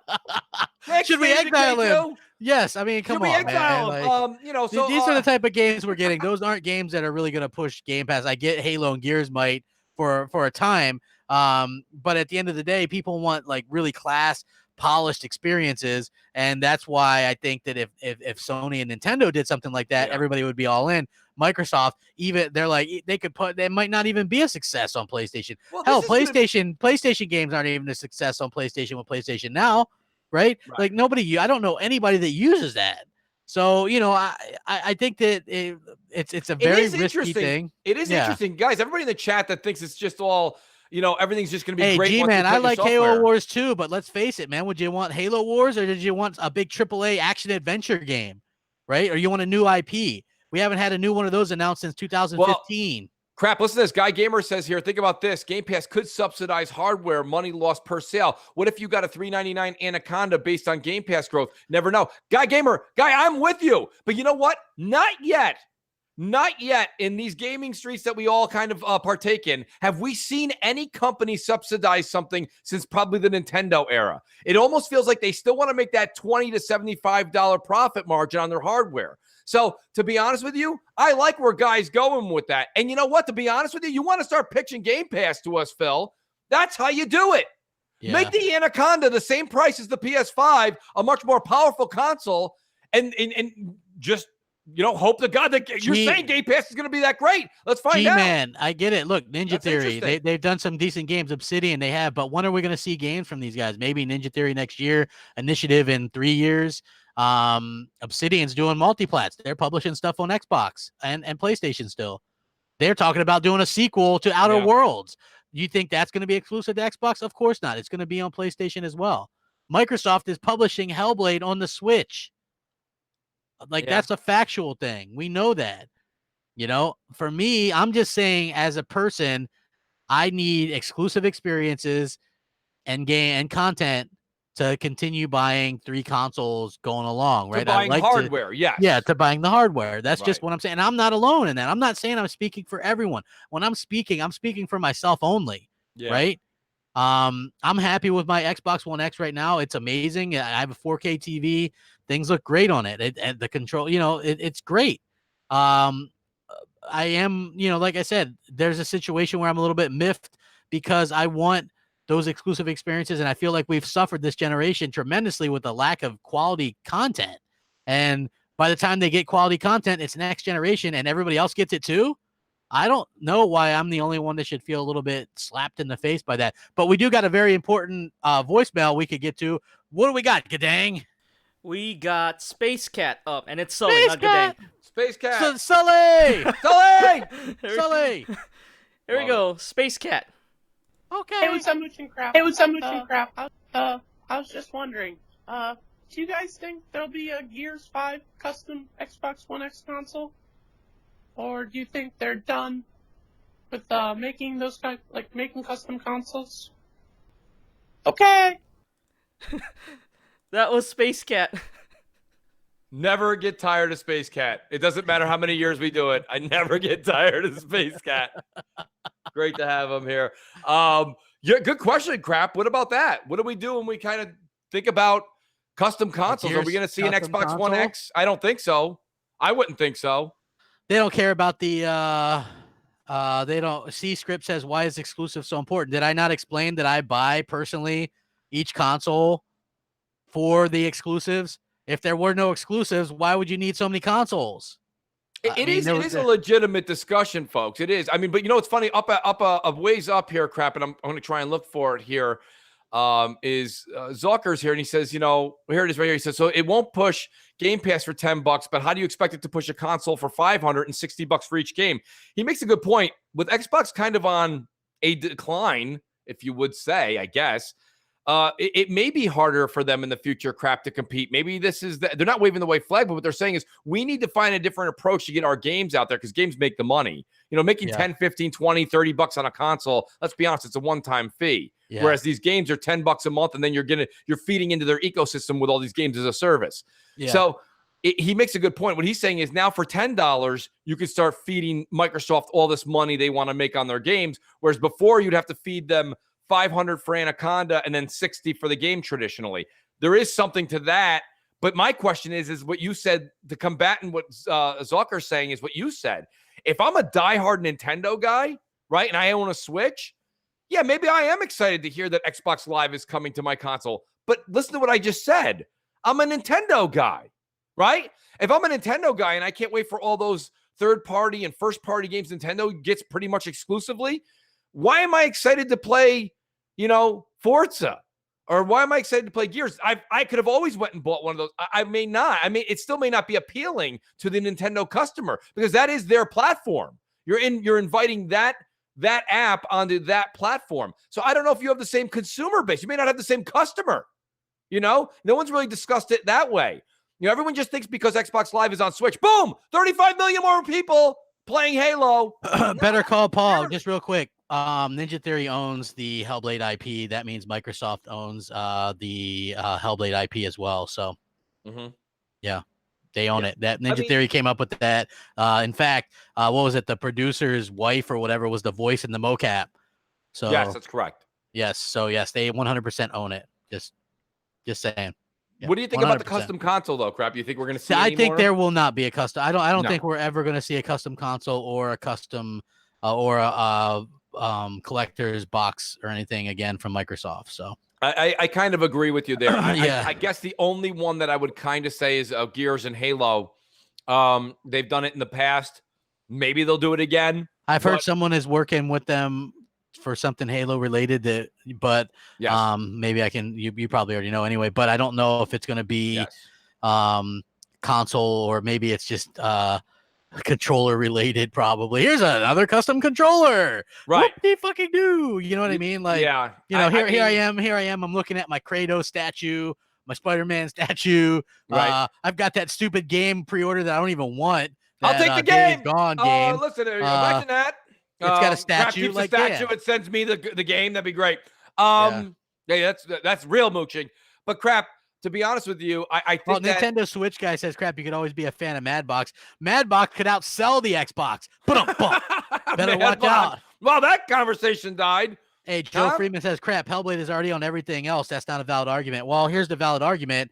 It was on everything else because it came out on other things before Microsoft bought that studio.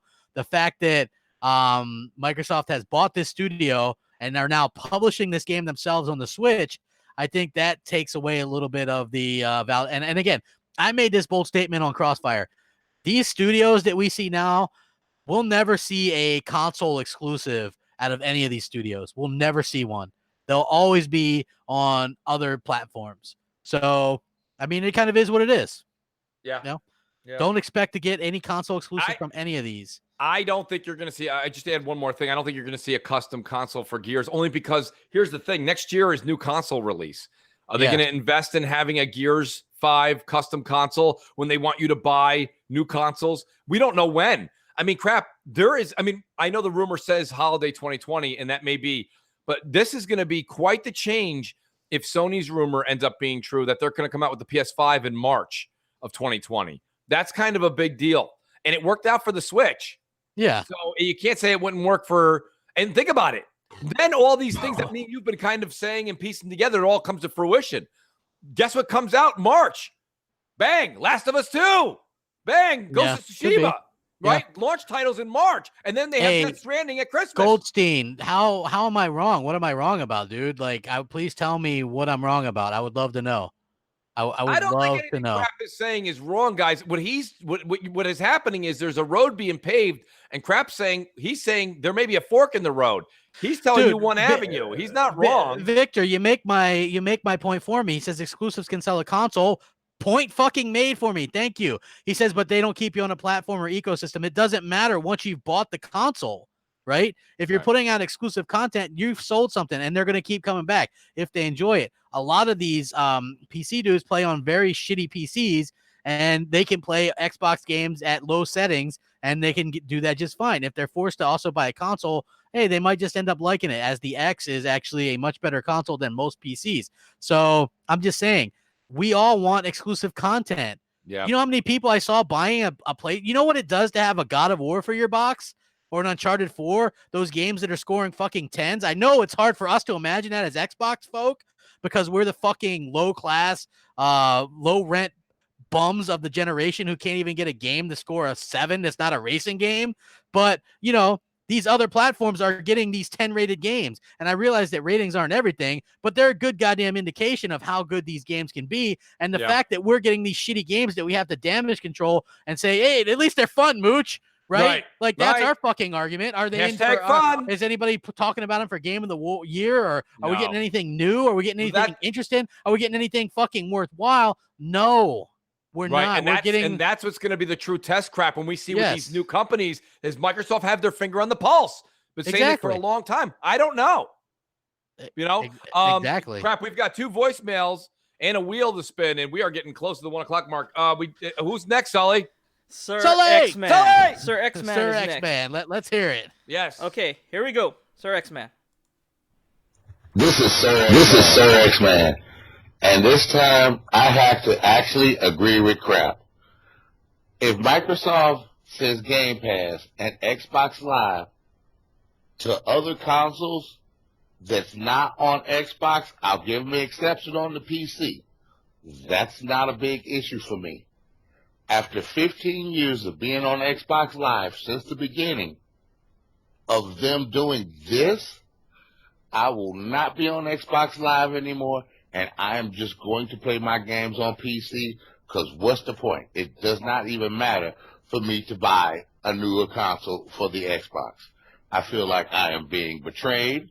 I feel like I'm being cheated on, honestly, and stabbed in the back, because I've been there so long, and I've been backing them the whole 15 years. Sorry about the rant, but I am extremely pissed. And I actually really do agree with Crap on this one. It's not fair. I can understand Nintendo maybe, because they've had, a mutual alliance for quite a long time, but not your competition with the PlayStation, because they down you every single time they have a chance to diss you and talk about you and ridicule you. It is not fair. I don't like it, and Phil has to go. Get people back from the OG Xbox to run this department, because they were much better off at fighting for the console that they represent. All right, guys, I'm done with my rant. I'm so sorry I vented. Hopefully I didn't use any profanity. And, like I tell you, if I win something on the wheel, give it to Luca. Gotta go. Wow, that was Sir X-Man. Sir X-Man he's a diehard Xbox fan, Crap, yeah, right? And I mean, yeah. Here's the thing I kind of want to say to Sir X-Man. I'll say, first of all, thank you for the call, and I appreciate him putting his heart out there. The thing about it is, I think, and I've had this conversation with Crap off air so many times, is I think what we have to understand is we're at a crossroads, folks. And it's not 2012 anymore. It's not 2013. It's not 2014. It's none of those years where it was maybe this, maybe that. Now, Microsoft is making a move to where they are a software company. We've been saying this for a long time, right? We can't say that's their claim to fame on one retrospect and then ignore it on the other. Microsoft is a software company. They're going to move forward with what they know to do best, and that is to put their application all over the place. Now, the one thing that you could say, Crap, that I remember we were kind of heartfelt over years ago was, will they leave the console space? Well, if they're going to come out with 3 different SKUs, and I'm take this with a grain of salt, folks, the Maverick, the Lockhart, and the Anaconda, they're clearly not leaving the console space, because they know that most people still want to have dedicated hardware, whether it be PC or their own. And they have been making money on it. Now, like Crap said a moment ago, if these new Xboxes tend to do very bad, if Anaconda's sales are not good, the Lockhart does not do well, it may be the last time you see Microsoft put an actual piece of hardware out, because they're going to just focus on their games, on their apps. That being said, so with Sir X-Man, I want to say thank you for that call. And honestly, I know where he's coming from, but I think times are kind of changing, and I couldn't talk Sir X-Man out of that crap. It's part of the reason why I did it. If Xbox wants you to play on PC, why would he go buy another dedicated box? White Knight says exclusivity is worthless. The only thing that matters are games, not where we play them. Well, then there would only be one console, dude. If we could play everything on everything, then that would mean there would only be one console. And that means other guys got to go. Yeah, White Knight, why don't you see Sony and Nintendo doing it? That's the or maybe will they? Maybe they will. They won't do it. They don't won't see do it in the near future. I like, people are in a dream world if they think Nintendo's going to put Xbox or put their games on the Xbox. That's not happening. It's and plus you get people like JD Gamer. No disrespect here. He says Ori was highly rated, and the next one will be too. And just because it's not a single player cinematic movie experience doesn't mean that we haven't got new great IP. That's an indie game that Microsoft latched onto because let's face it, they had nothing else, right? I'm talking about, you look at least a AA, but preferably AAA. What AAA wise, the first party that has Microsoft done in 6 years this generation that's worth a spit to you, Mooch? Like what is there, right? I mean, I don't know. What is there? Exactly. There's nothing. There's absolutely nothing. There's nothing out there that Microsoft has put out that's worth a spit compared to what the competition, and not just Sony, I'm talking Nintendo too, nothing. Just absolutely nothing. We've gotten trash, and we've accepted trash. We all asked for better games, and we've asked for better exclusives. And I said this earlier, every one of us here, all these YouTubers, all the people on Twitter, Microsoft has to do better with exclusives. We all fucking said the word exclusives, and now we backtrack because Microsoft might be putting their games on other things, and we can't call them exclusives. And now it's all about, well, Microsoft's making money. It's all about that money. We're all businessmen in the boardroom. Bullshit. You know what I mean? Right. The minute my Baltimore Ravens are sitting there cheering on the Steelers, I'm not a Baltimore Ravens fan anymore. And that's basically all I have to say about it. Let's hear our last voicemail. Yeah, let's go to our last voicemail, Sully. Okay, here we go. We got Juice Pouch. Juice Pouch. Juice Pouch. Mooch, crap. I want to say something positive because it's been very heated for Xbox gamers, you know. And I just want to say, you know, me and the show, I think we really appreciate the passion you guys really give to Xbox gamers. You know, you guys really talk like you guys are passionate about games and stuff, and I think we really appreciate that because as Xbox gamers, we don't get that in Xbox, the podcast unlocked. We don't get that there. So, you know, Crap, we understand that you're a hardcore console gamer. I am myself, and I really appreciate all the opinions you guys put out throughout, you know, the months, and I really do have fun hearing you guys speak on Crossfire, on Xbox Nation, and on M&C Show, especially. So I just want to say, thank you guys. Keep it up. And we'll see what happens on E3 2019. Have a good one. That was Juice Pouch, folks. Really nice to hear a fan call man. in. We've had a lot of really good voicemails and things like that, and you know it's nice that you guys follow us to the multiple podcasts and stuff. Crossfire was different, you know what I mean? It was you know, it was interesting to be like I for the most part it was me like just kind of doing my thing, but it's like, you know, and I understand if people want to feel a different way, but to lie and pretend like we didn't all say that Microsoft needed more exclusives. You know, you're doing yourself a disservice because I know most of you in the chat had said that we need more exclusives, and that's the truth. We need more exclusives, but they've got to be exclusive reasons to keep us on the platform. And I was okay with the PC thing. I said, let it ride because let's be honest, nobody gives a shit about the Microsoft Store anyway. So. Right. You know, hopefully they can continue to do some different things. Dude, there's nobody. It's not a negative show. Why is it that we can't give our opinions? And I've given opinions on both ways. I said it could be successful for Microsoft, and people are like, okay, cool. And you have to look at the other side too. It could be a huge failure for Microsoft. You know? Yeah. Everyone just assumes because they're putting their game. Remember, guys, there is something else to be said here. The games have to be good. Yeah, right? You got to put out good games, and they haven't done that this consistently. They haven't done it consistently, and I know, you know, G-Man in the chat, he's like, you know, I mean, Crap may have used a harsh word in trash, but to be honest with you, I think that, you know, you can even, and shout out to Lethal Papa, who's doing an outstanding job again today in the chat. Always does a great job. He is. It's great to have him here. But even Lethal, who recently got a PS4, and Lethal chime in too in the chat, is that he went and grabbed the PS4 and he's enjoyed some great titles that are the classics, the exclusives, if you will. And I think what you'd find out is that, yes, Xbox has given us some good games this generation, but realistically, when it comes down to it, you know, this has been since 2013. Here we are, 2019, and we're talking about new consoles next year and seeing what Microsoft's true potential is coming out next year. We've really gone 6-7 years without a game that doesn't give you those feelings like you got when you played God of War or Horizon. God of War. And look, Joe Freeman, you bring up a good point. Why weren't you complaining about this in 2017 when you were making Sea of Thieves to sound like it was the end all be all? I love Sea of Thieves. And I totally understand why people wouldn't, though. I never said that it was for everybody. I like the multiplayer aspect, the sort of build your own adventure thing. Where you're That's always been Crap's bag. Yeah. He likes the game. He likes a games as a service where he's not mandated to be at level 20 to play with his friends. We go around drinking in that game and puking on each other and just having a good time. It has nothing to do with, like, that game is not game of the year for anybody. You know what I mean? It's my multiplayer game because I enjoy doing that with friends. But when you play God of War, that awe factor, which Mooch, you'll back it up, that is unmatched. It is. Right? Like when I played Detroit Become Human. Yep. Unmatched. Yeah. These games are so cool. You love Spider-Man. I mean, I thought it was pretty good, but it wasn't like as good as the other ones. I did like Spider-Man actually set me up to loving Crackdown 3 so much because they're both very similar in their activities in the world to go out and explore and find things. But here my point though is that like you have to look at Lethal Poppy says love the Uncharted series.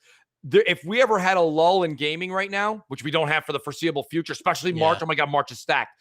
But realistically speaking, we have if we had a lull, I would actually go back and play Uncharted 3 again. I would probably play God of War again. I can't necessarily say that. Like, I tried to go back and play, like, I'll give you an example, Quantum Break. And I went back and tried to go back, and I already beat it on hard. But I'm like, let me try a different alternate stories, different endings. And I got halfway through it, and I was like, I just don't want to do this. You know, like there's not many. It's very average. When we played it at the time, and that's the funny thing, right? So here's the thing, and this is just as legit as I can be. And I was a big Quantum Break supporter. If you go back and play Quantum Break now in 2019, it's an average game at best. It just is. I'm sorry, it's average. Average. G-Man says, but you used to defend Rise. I defended Rise as a launch title, right? Like, to me, Crackdown 3 would have been a solid game as a launch title. Not 6 years into the generation. Aren't the games supposed to get better? Yeah. That's all I'm saying. That's all I'm saying. That's what I was just writing. Writing, G-Man, I just wrote to you, because he says to be here. He says, let me go in. You don't see the cognitive dissonance in this, Mooch. And I wrote to him, I'm saying, G-Man, yes and no. Okay, times change, and the report card on Microsoft this generation is subpar. You know, you have to look at it, and I said this last night on Xbox channel on Next. You guys got to stop with you said this 3.5 years ago. 48 hours ago, Xbox Live was not going to be on the Switch, guys. It wasn't even a topic. Okay, so my point is you can't be like, didn't you say in 2014 on a Thursday night at around 7:59 Eastern time? Dude, stop with that. Like, this is an ever-growing business. Things change every day. So you can't sit there and say, Crap will tell you and defend what he defends. But realistically, to G-Man and some of the other folks that are the doubters, hear me out for a second. Here we are at the end of the generation. Yes, as each story came out, we broke it with our true feelings and how we felt. But what I'm saying to you is times change. And then at the end of the year, just like whether it's school, okay, or college, or your job review, at the end of the year or at the end of a generation, you have to look at it in the grander scheme of things. And in the grander scheme of things, Xbox really didn't provide even the hardcore faithful with much of a new a path forward that made us excited to be Xbox fans. And I think they know that. But then when you turn around and you say, oh, now we're going to take some of your beloved franchises and we're going to put them on other devices, I frankly don't mind it. I don't care. But to be honest with you, I don't think that I can also see where Crap in the hardcore may be taken back a little bit by that. And then you throw, it's like injury on top of insult. You also have games that they haven't been that memorable this generation. Most people don't clamor. Like, you see how everyone's like, bring back Jade Empire. I want Knights of the Old Republic. Where's my Mech Assault? Nobody bought Jade Empire. Nobody's going to turn around and be like, where's Sea of Thieves 2? Like, nobody's going to say it. Nobody's State of Decay 3, bring it on. Like, nobody's saying that, but you know we're getting that, right? Of course we are. Yeah. You know, Guy Gamer says, Mooch, I need a food analogy. Guy Gamer, I'm starving. I hear you.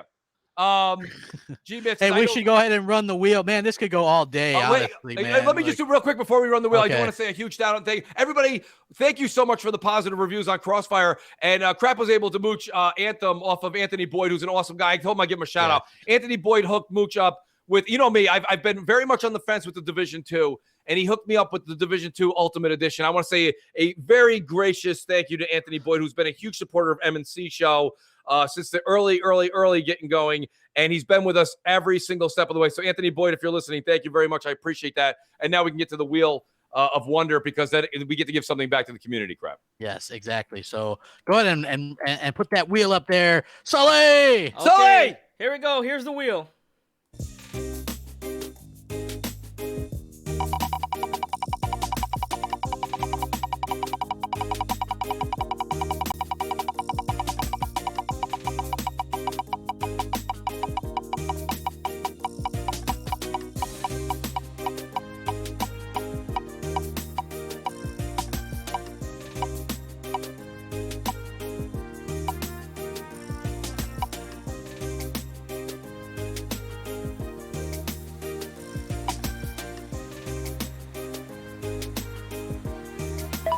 The winner is the only one left. He won. Nice. The The only one left. Congratulations. I'll have to give Gadang something, and then he'll have to get it to you. So, yeah. Hey, if you guys wanna chime in on these topics, what's the Skype number for them to call in or to leave a voicemail? MC Show Live. Just go MC on to Skype, Show Live. Search MC Show Live. Try to get the calls in Friday because Saturday I'm really busy. That's when I do all my editing and recording the calls. But yeah, try to get the calls in by Friday night, folks. Yeah. Well, I'll tell you right now, I want to say congratulations to, was it the only one left? The only one left. He's the winner. The only one left. Congratulations to him. And, shout out to G-Man1172. Great conversation having with him. He says, Mooch Crap, love you guys. Listen, G-Man, love right back at you, brother. Like, to be honest with you, that's what's great about these shows, guys. These are talk shows. This is what we do. We talk about the gaming news. And listen, look at if Microsoft, can change their tune from 2012 to 2019, then you in the chat, you the gamer, us on the panel, you're all entitled to change because things happen that change the way that you perceive the future to be. That happens in everything, not just gaming, your daily routine on the way to work. You might be going to work on Monday morning. Guess what? Detour. You can't say I'm not going to work because I don't like the detour. You still got to go to work. That's the way it goes, man. Just because maybe in 2013 I thought Rise was the greatest thing since sliced bread. And here in 2019, it's not. Like when you go back and play, and it's not just like that with Xbox stuff. It's anything. That's why Mooch says nostalgia is a hell of a drug. You go back and you play something that you loved or watch something that you loved. Maybe you liked Attack of the Killer Tomatoes when you were a kid, right? And you go back and watch it now, and you're like, "What the hell was I thinking? What was I on? Right? Holy crap!" Exactly. That's what I'm talking about, right? So when you go back and and look at things, they're not always the best. Like if somebody that liked The Order 1886 when it came out, go back and play it now with all the great games we've had, the God of Wars, the Spider-Mans, the Detroits, the Red Dead 2s, and then you might think it sucks now, right? That's all I'm saying, right? Like go back and play Forza Motorsport 5. I love that game then, but compared to the newer Forza Motorsports, it's complete trash. Yeah. It's garbage. It is. It's complete and utter garbage. That's what I'm talking about. Sir X-Man has a solid question here for Sully. He says, when are the call-ins coming back? Sully, I am totally working on it. I'm working on getting a dedicated second device, like a tablet, just for Skype calls, because if I run it through what I'm running through now, there's always problems with OBS and this voice meter, the virtual audio cables. There you go. You couldn't have given a better plug right there. Guys, the Patreon link's below. Please do help out because that money will go right to Gadang getting another tablet. That's what happens. That money comes in, we give it to Gadang. If he needs it, he gets it. To be honest with you, we want to have the live call-ins too because Sir X-Man, it's always good to have you call in, buddy. I appreciate it. And even more, good to have G-Man call in. Everybody that's been in here, thank you so much for saying that today's been a great show. We all wear our passion on our sleeve. We love the game. I can't wait to I'll be getting off here. Got a couple of things to do, and then I'll be back on Xbox Live. Guys, I hope to see you on there. We love the interaction, man. I don't take it personally. You guys shouldn't take it personally. Crap's not pony. I'm just giving my opinions. You guys ask my opinions. I give them to you. You can't hate on me for then having a different opinion than you. I could be wrong with some of the stuff. I could be right with some of the stuff. You guys could be wrong with some of the stuff. You could be right with some of the stuff. That's just how these things go. So just keep that in mind, man. We do appreciate the support. Thank you guys for watching. Mooch and Crap and Sully. We'll catch you next time. Yeah, take us out. Good dang. Thank you. Here we go. M&C. Enjoy your Sunday, everybody. He gon' rack it up. Get your game on. And he gon' bag it up. Y'all know what Mooch on. Mooch and Crap. Mooch and Crap. Mooch and Crap. Mooch and Crap. It's that time to get ready for the M&C show. Grab your coffee or your liquor, cause we ready to roll. They talking games, custom gadgets, and you already know. Dial that number, leave them questions, and away they go.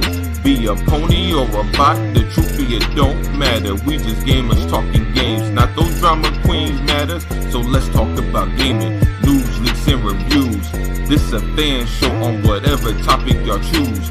True Xbox fans, and y'all know we bleed green. Yet we got every console we can play, everything. Got that Forza, got that Halo, got that Fallout, got that Kratos, got that Zelda, got that Spidey, got that AC, got it Ike. Mooch and Crap. Mooch and Crap. Mooch and Crap. Mooch and Crap. We just talking about games, no drama. That's how we do. M&C stays a show just for the people. Nostalgia is the number one hobby we all keen to is Mooch and Crap. Bringing gaming opinions and facts. MMC is back on the map. It's the best for show, and that's that. It's M&C. It's M&C. It's Mooch and Crap. It's Mooch and Crap. MMC is back.